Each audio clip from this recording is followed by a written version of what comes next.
Je le dis toujours et je vais jamais cesser de le dire.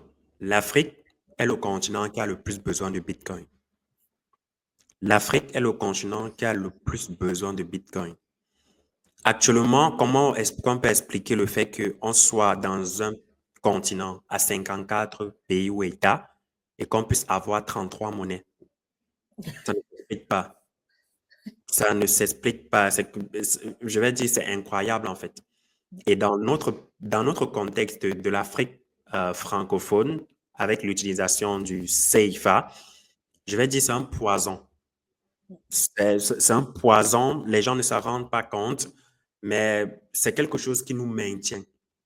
Et quand bien on parle du CFA, ce n'est pas comme si c'est le même CFA qu'on utilise en Afrique centrale qu'on peut utiliser en Afrique de l'Ouest. Je ne peux pas voyager avec mon billet de 10 000 du Cameroun et je viens l'utiliser en Côte d'Ivoire. Donc, en dehors d'être un poison, c'est un poison encore plus toxique. Et Bitcoin peut résoudre cela en faisant simplement quoi? En étant un moyen d'échange pour tout le monde et partout. Je prends un exemple. Boari veut voyager du Cameroun pour la Côte d'Ivoire. Au lieu d'échanger ses francs CFA là-bas, s'il a son Bitcoin qu'il utilise au Cameroun, il peut arriver à l'utiliser en Côte d'Ivoire dans tout ce qu'il fait. Et cela, tu n'auras pas besoin d'avoir des comptes d'opération qui vont faire en sorte que la France aura toujours, alors le Trésor français aura toujours une quote-part par rapport à l'argent qu'on va faire ici. Ou alors que notre monnaie doit être payée ou alors doit être collatéralisée par rapport à une autre monnaie ou alors par rapport à une devise. Comment ça se fait qu'on base la monnaie d'un pays par rapport à la monnaie de l'autre? Ça veut dire que si l'euro se porte mal, le franc CFA va se porter mal. Ça n'a pas de sens. Et comme j'aime souvent le dire, et c'était la vision du Bitcoin depuis le début, si tu veux contrôler un peuple, contrôle son argent. Mhm. Sans argent, tu ne peux rien faire. Qu'est-ce que tu peux faire de nos jours sans argent?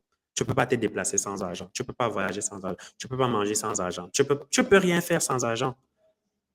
Donc, si à un moment donné, on contrôle ton argent, on contrôle ton système de fonctionnement, la façon avec laquelle ton argent fonctionne, et on t'impose une certaine façon de le faire, parce que c'est pas comme si on a créé le franc CFA, vous donner, et puis vous donner la liberté de pouvoir faire de ça ce que vous voulez. Non.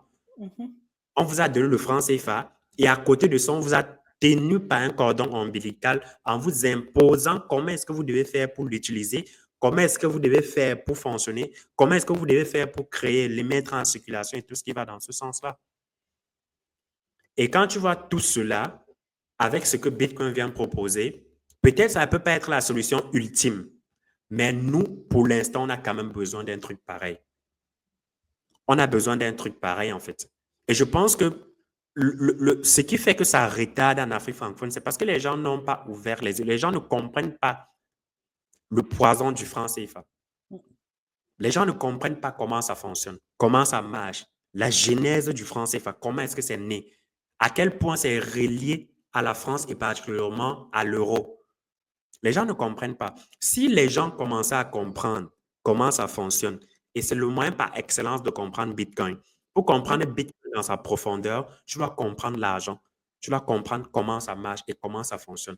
Et surtout dans notre écosystème ici, avec des politiques monétaires et des politiques bancaires qui sont extrêmement catastrophiques, tu vas comprendre qu'en réalité, nous n'avons que besoin d'une monnaie qui est, un, décentralisée, deux, échangeable partout, trois, incensurable, quatre, que n'importe qui peut l'utiliser facilement et qui ne peut pas se créer comme on veut. Parce que de nos jours, on se lève, tu passes sur le site de la BCAO.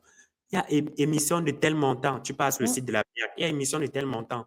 On crée l'argent comme on veut. Après, on va nous parler de stabilité monétaire. Mais sauf que cette stabilité-là, on le ressent dans quoi? Dans nos paniers au quotidien. Maintenant, bientôt, on ne va même plus vendre la boule d'Attiqué de 100 francs. Partout, mais la majorité des endroits où tu passes, on dit Attiqué, c'est combien? La boule, c'est 200. C'est 200, ouais. Et encore, moi, quand je vivais, on pouvait acheter pour 50. C'est Tu pouvais impossible. acheter pour 50, pour 25. Là, c'est terminé. C'est terminé, quoi. Et Mm. bientôt, on n'aura même plus pour 100 francs. La Mm. majorité des endroits où tu passes, il n'y en a même plus pour 200. Parfois, il y Mhm. a des à Coco du où tu arrives, tu dis portion d'Attiqué combien? On te dit 500. Mm. C'est dû à quoi? C'est dû à leur impression monétaire, l'inflation qui est en train de sévir. Après, on nous parle de 2%. Non, il ne s'agit pas de 2% d'inflation. On parle de la zone entière ou alors d'un pays comme la Côte d'Ivoire à 5,5% ou à Ouais. 6,5%. Donc, du coup, ça devient un poison. Et on ne peut pas fonctionner toujours avec ça. Si tu veux arranger cet écosystème, si tu dois arranger l'argent, tu dois arranger la façon avec l'argent, avec laquelle l'argent fonctionne. Notre argent est énormément biaisé et gâté. Ce qui fait que il nous faut une solution, en fait. La plupart de nos problèmes viennent du fait de notre argent, de notre Ouais. monnaie. C'est ça le véritable problème. Comment tu peux imaginer qu'on a le franc CFA au Cameroun, on a le franc CFA en Côte d'Ivoire, mais envoyer de l'argent de la Côte d'Ivoire, du Cameroun pour la Côte d'Ivoire est extrêmement compliqué. Comment expliquer cela? Si tu veux envoyer de l'argent de la Côte d'Ivoire pour le Cameroun, tu es obligé de payer pratiquement 4, 5, 6% de frais. C'est Comment du ça se vol. fait? Pourtant, c'est le même franc CFA. Ça, c'est Mhm. de l'arnaque organisée. Voilà, ça, c'est du vol autorisé. Oui, oui, ça, c'est du vol auto et c'est légal, là, en Ça, c'est fait. légal, du vol légal. Oui, c'est légal. Personne ne voit ça. Mm, C'est légal. Donc, ça veut dire que pour les gens, c'est normal. mm. Donc, le sujet vraiment de la monnaie du franc CFA, ça, c'est un sujet vraiment. Et je pense que peut-être c'est quelque chose qui fait peur, par exemple, aux autorités, parce qu'avec la BCAO, sinon, pourquoi jusqu'à présent la BCAO ne s'est pas réellement prononcée de façon stratégique en ce qui concerne les sujets liés aux cryptoactifs ou aux Oui, cryptos?